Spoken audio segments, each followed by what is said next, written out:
Patuloy na nananawagan ang ilang grupo at institusyon na simula na ang impeachment trial sa Senado laban kay Vice President Sara Duterte.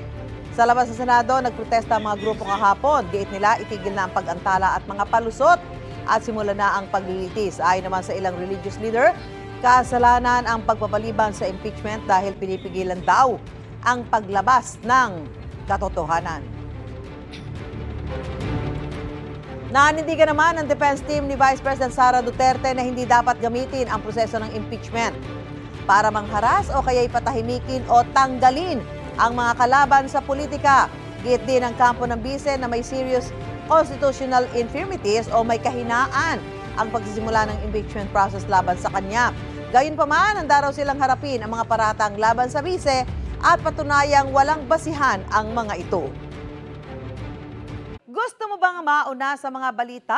Mag-subscribe na sa GMA Integrated News sa YouTube at tumutok sa unang balita.